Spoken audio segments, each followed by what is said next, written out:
SME is a hot topic for them. Ah, Good morning. Today we're going to give you an update of the APEC Small Medium Enterprise Working Group. So with us this morning, we have the head of the Philippine delegation for the Small Medium Enterprise Working Group. We have with us Director Jerry Clavesillas of the Bureau of Micro Enterprise Development of the Department of Trade and Industry. We also have with us the chair of the working group. We have Mr. John Anderson. He is also the head of the Western Hemisphere of the U.S. Department of Commerce. So let's begin with, I'm sure everyone here would like to hear how did the Philippines push its agenda in the working group.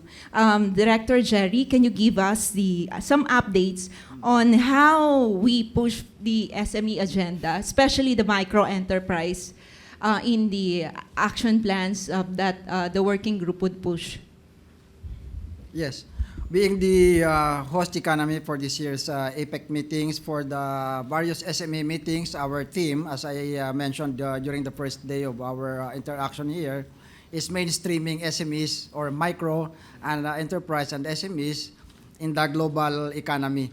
So we have this as a theme. So all of our discussions now are zeroing in on how we can facilitate our MSMEs to go into the global market, meaning exporting. So as a strategy, as I have said, we are pushing for the integration of our MSMEs in the global value chain. So meaning if you are a small producers or processors or even farmers, if you are producing primary crops as a raw material for the processors or the MSMEs, you are already part of the value chain. So you don't have to do or go export directly, but in a way, being part of the value chain, that already gives you an opportunity to become part of the global economy. And this is now the focus of our meetings here in Iloilo City, as mentioned by Eileen. Jan here is the one chairing that particular meeting. So we are very pleased to announce to everyone that we had just concluded our meeting at this afternoon, shortly before coming here. And we were able to come up with various initiatives, further initiatives, because in the meeting, we also had an opportunity to benchmark each member economy's interventions to their respective MSMEs. So we are trying to compare and find some good ideas that can also be replicated here in the Philippines. So this is really a very good chance for us, policymakers, to know what are the other economies doing for their MSMEs. So we have as an aspect the financial aspect, so what are the various financial facilities that the other economies are providing for their MSMEs. We also have another aspect, the market intervention. What are the marketing facilitation being done by these economies to further the involvement of their MSMEs in the global value chain? And finally, how to increase their productivity and efficiency. So there are various technical interventions being provided.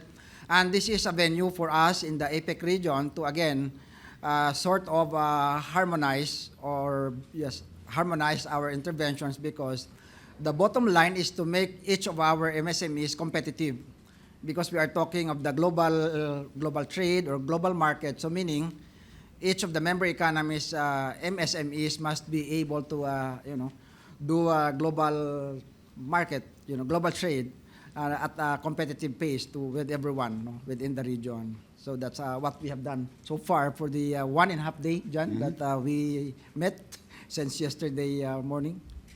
So, Mr. Anderson, can you give us an update on how these suggested interventions were accepted by the economies of the APEC?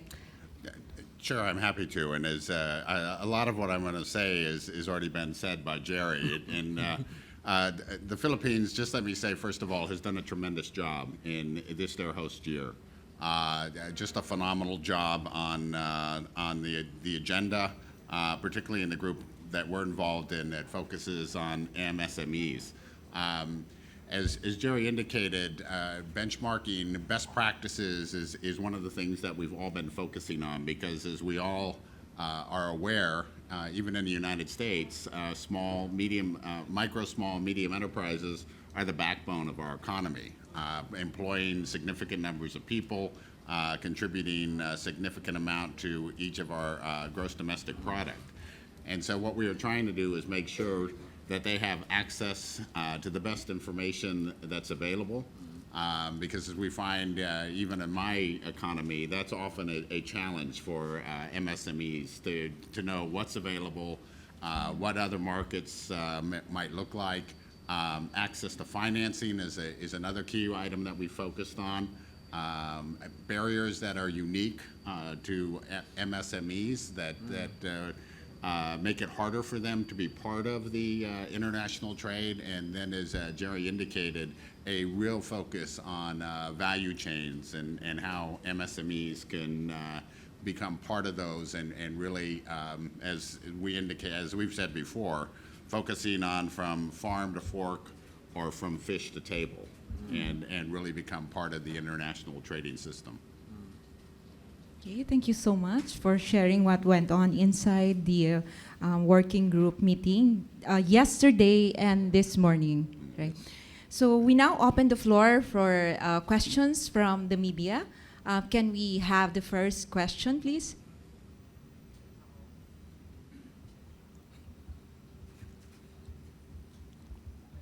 Yes.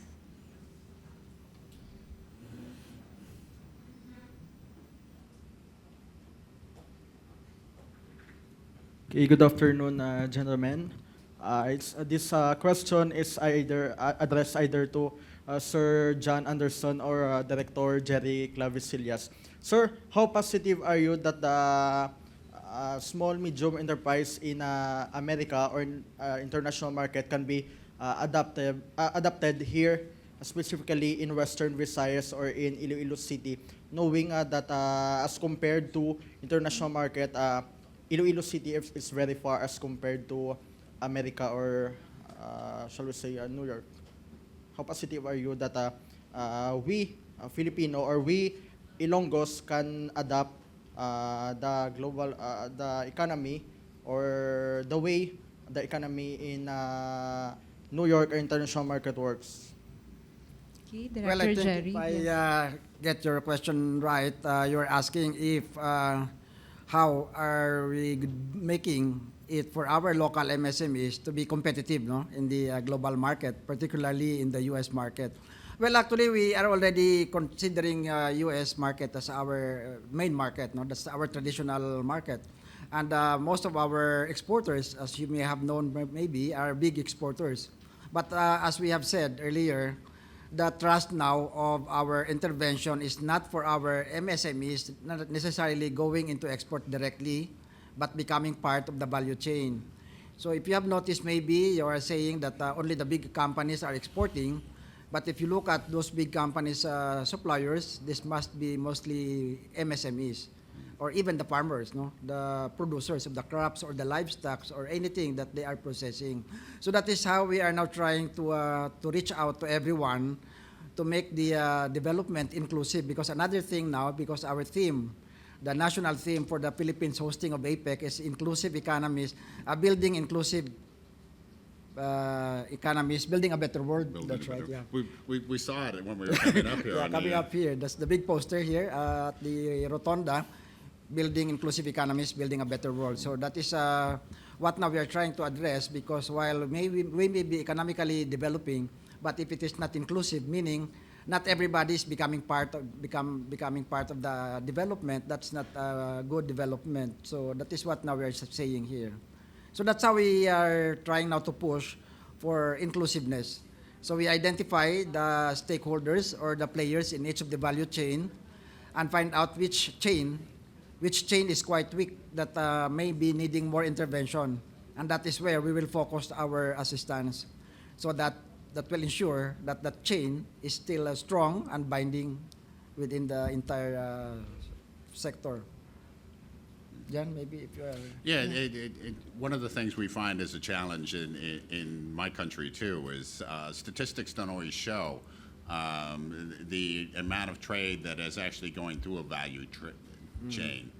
You can track direct export, but those who are part of a value chain, it's often difficult to measure from a statistical perspective. So you don't always. So what we've been trying to do is really focus on better educating MSMEs on opportunities in the value chains, on how they can work with large companies in particular and become part of those value chains, so that they're aware of the standards they may have to meet, the processes they may have to go to, so that they can establish those relationships and then in effect export through that type of a process.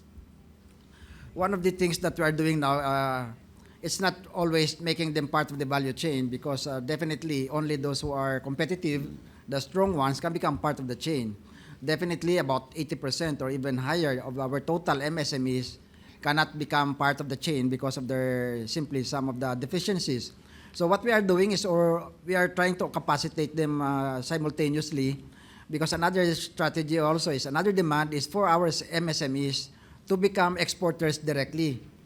But on the other hand, that may be costly for them. No, they will be spending the same amount of investment, the same amount of fees compared to the big exporters, who may be spending the same amount but with a higher volume and value of exports. So that is what we are trying to do now. There are certain measures by which we are trying to facilitate simplification of procedures for the micro and the small exporters. So that is one thing. Another thing now that we have discussed in this meeting is identification of the various non-tariff measures. What are those things that hinder our MSMEs to go into exports?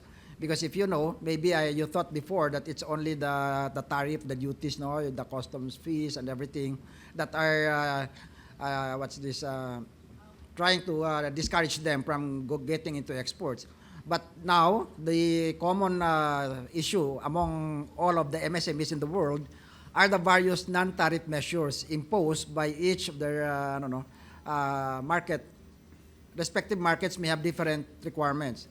Like, for example, if you are going to the Islamic market, Muslim countries may require all processed food to be halal before they enter in their land. And there are other markets now that requires all of their products for food must be organic. So these are things that are not known to us, to our MSMEs. And these are the things now that we are trying to educate. As mentioned by John, our main strategy now is capacity building by way of education and information dissemination. That you thought you have already a good product, but if that product is utilizing certain materials that may not be acceptable to certain market, definitely you will not also enter that market. So those are the things that we have to be aware of. Like, for example, in our handicraft, because there are only 3 sectors that we focus in one of our workshops, the non-tariff measures. We have agriculture, we have the processed food, and we have also the handicrafts. For handicrafts, for example, where it's famous here in Central Visayas, Iloilo in particular, we are doing some handicrafts that are utilizing certain indigenous materials. But some of these materials may not be acceptable. They are not allowed entry in certain markets. Like, for example, if you are having abaca as a material of that product, they cannot just easily enter the Australian market. So these are the things that you have to be aware of, unless they go through certain processes that are required by that market. So these are the things that we are now trying to brief and capacitate our MSMEs. Thank you. That will be a useful information for our small, medium enterprises. Can we have the next question, please? Yes.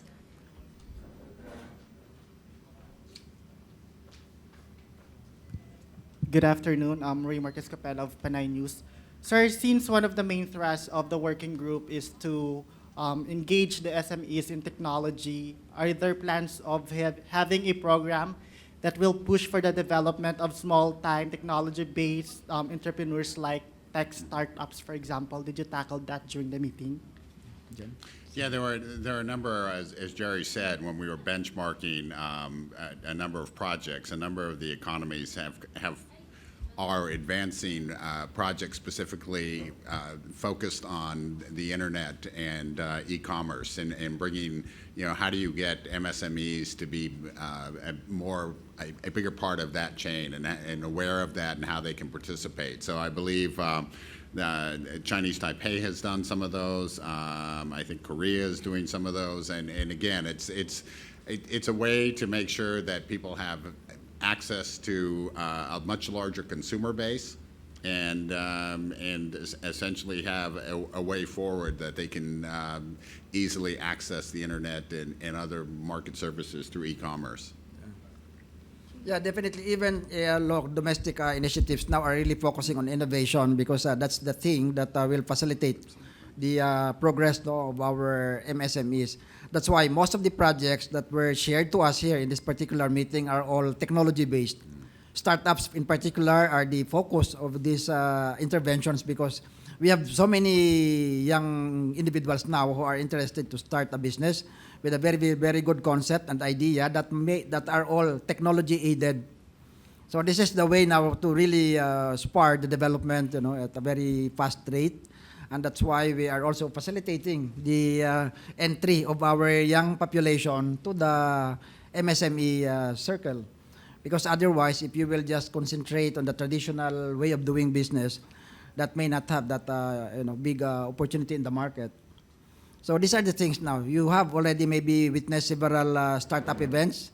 The latest that we had in Manila was the Slingshot. So it's trying to speed the development of the just from idea to start up to actual partnership with the big and established enterprises.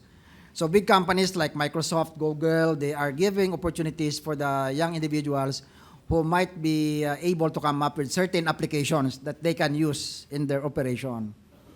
So in the US, Microsoft, they are the ones, they are giving opportunities for our young ones to come up with certain products that they can use. Okay. Next question, please.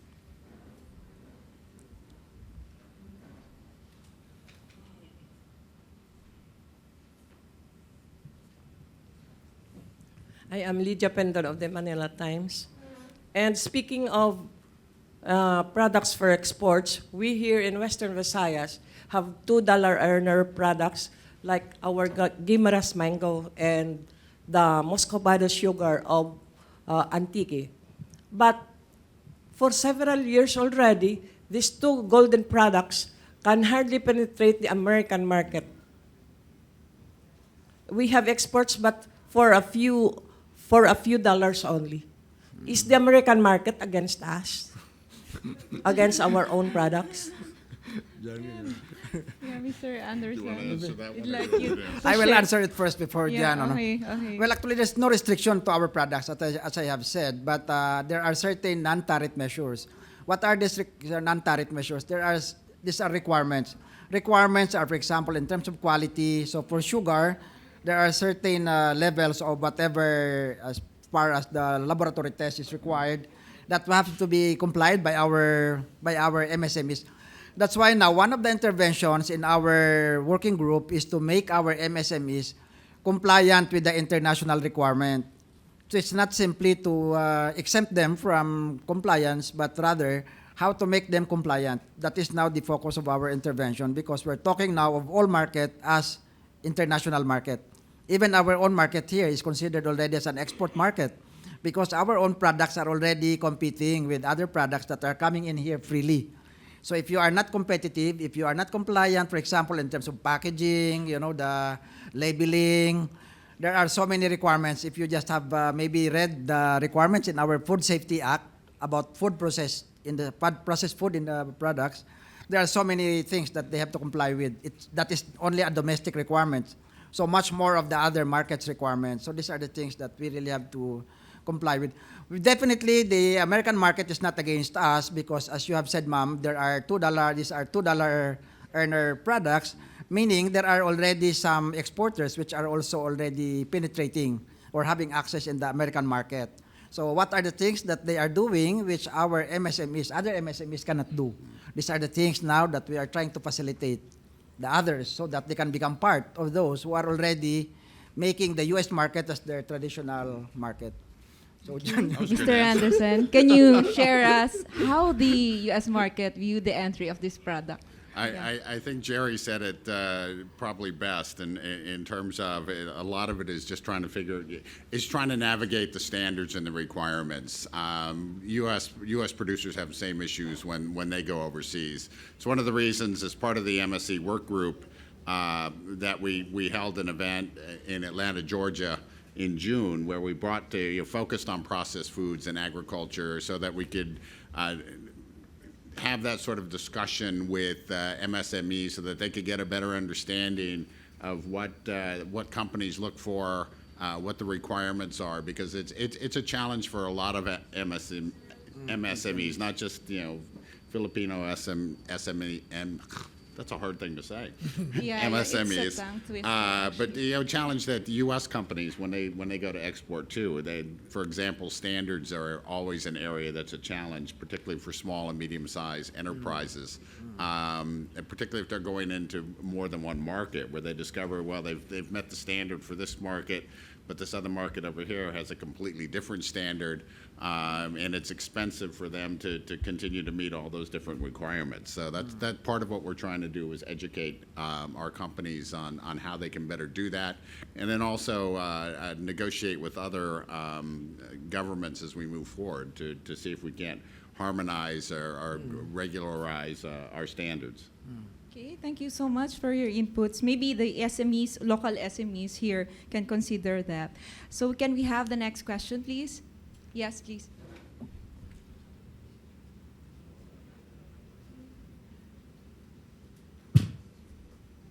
Good afternoon.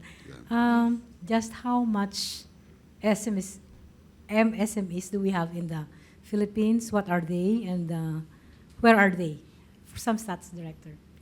okay, please. for statistics for the Philippine MSMEs, as of now, we have about 1 million MSMEs registered, with our NSO. And of course, this does not include those which are not registered. And the majority of our SMEs are classified as micro based on our category, our definition. So we define micro enterprises as those with an asset size of only up to 3 million pesos. And 94% are mostly in the micro enterprise. So meaning, if you see enterprises or businesses around us, 9 out of 10 are considered as MSMEs. So it's only 1 out of 10 that is classified as large large enterprise.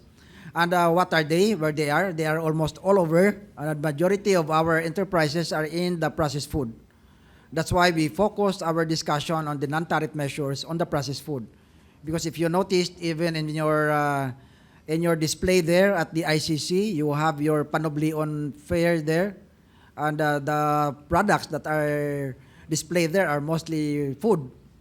So even the Pilugi gifts coming from the mayor himself that are now in our rooms, all rooms of the delegates here in hotels, in various hotels of Iloilo, are mostly food products coming from the various producers here. And that is why now we are focusing our assistance to the processed food. Because definitely not all bizcocho can get into the U.S. market. There are some markets that will not consume products that are utilizing animal fats, for example. As in our personal preference, you are not eating, for example, you are not eating food that are fried with animal fats. You only prefer the vegetable oil. So these are types of non-tariff measures that you must be aware of before you even ship your products there, because sometimes the products are already there in the port of destination, but they are shipped back, or worse, even thrown in the sea because they cannot be accepted by the market. So these are the things that we have to inform and educate our MSMEs. Okay, thank you. May we have the last 2 questions. So we'll have you first and then you next. Please kindly introduce yourself first. Good afternoon to Sir John. By the way, I'm Leonard from PIA. Sir, in your opening statement yesterday, you mentioned about highlighting the vital roles of women and young entrepreneurs in the trade. So can you share, or were you able to discuss policies or measures that would boost the participation of these two sectors? Yeah, as Jerry indicated, I mean, particularly with respect to the internet economy and things of innovation is where, because that's where you have your entrepreneurial, that's where you have a lot of women entrepreneurs also. So I think that was a huge focus of the discussions over the last day and a half. A number of projects that are ongoing in both those sectors, focused on entrepreneurs and women. And I think that was a large discussion we've had over the last day and a half moving forward. Okay, next please.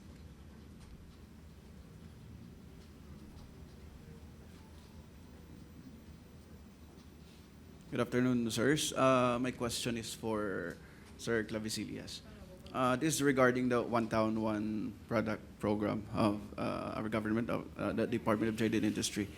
Other than promoting entrepreneurship and creating jobs, especially to our poor Filipino people who want to have a small business, what other efforts do we exert for this OTA products to somehow penetrate the international or the global trade? Sir Director Jerry, please. Okay, yeah.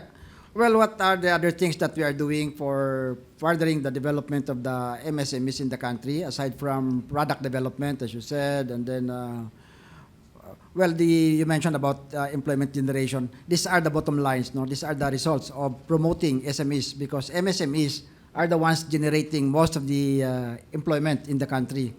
You know, if you have a business, no matter how small, you are already employing yourself. So that is the concrete benefit, no, or result of having an enterprise. But before you can even have an enterprise become sustainable, you have to have various interventions. And foremost of which is the regulatory framework in the country. What are the regulations that pertain to doing business? So that is the first thing that we are addressing here. Is it conducive? Is everybody encouraged or enticed to start a business anytime, anywhere? There are certain regulations that we are now revisiting and finding out some ways and means by which we can facilitate more new entrants to the industry. Because if you are a new graduate from college, your first idea is to become a businessman, come up with certain business idea, but how to start, that is something that is still, hazy for you. So this is what now we are trying to address by putting up the so-called negosyo centers in the country, so that anybody who wants to go into business can have some kind of an assistance, counseling, or a business counselor will be assisting you to guide you through the process of starting your own business. So that's how we start now. It's not only the product itself that is already in the market, because most of them are already able to provide for their own requirements. They can hire consultants, no, to do product development. But for those, especially like you, who are not into the business yet, but may be interested to start something, that is where assistance by our business counselors will be useful. Based on your capacity, whatever you have, these are the things that must be considered before you get into any business idea. Follow-up question, Yes. sir. Yes. Do we have data on the percentage of this OTA products? Otop. Actually, OTOP, that's another, One Town, One Product, that is also another initiative, by the way, John, before you came to the working group. That is a product, that is an initiative that was initiated by Japan. Government of Japan focuses on certain products that are already traditionally produced in certain areas. So that is actually not really an intervention, but it's just an advocacy that products must be associated with a place.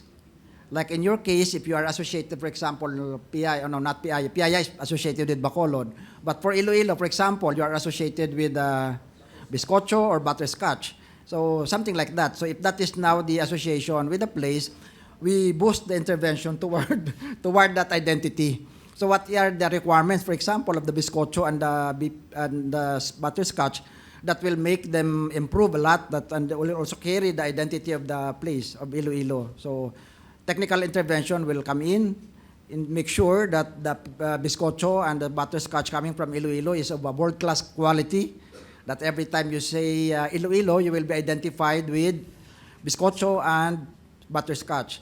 In fact, we had some problems because when we announced to the working group last year in China that the next meeting will be in Iloilo, nobody knows where Iloilo is, except for the Singaporean who can identify Iloilo with the movie Iloilo that pertains to the domestic helper who stayed in Iloilo for a while, and the child that he reared was the one who became the director and made a movie out of her care for him. So that's how the place is being identified with the product. And Iloilo was identified with that domestic helper who helped that child, that director, when he was still a child in Iloilo. So that's how he was able to identify or to associate the place with. So now we're trying to make it identifiable with the product or the service. So we are not only referring to one product, but what are the products that you think can be simply considered your own identity? Yeah, so that's how we do it. Thank you, sir. Thank you so much, everyone, and good afternoon. Thank you. Thank you. Thank you.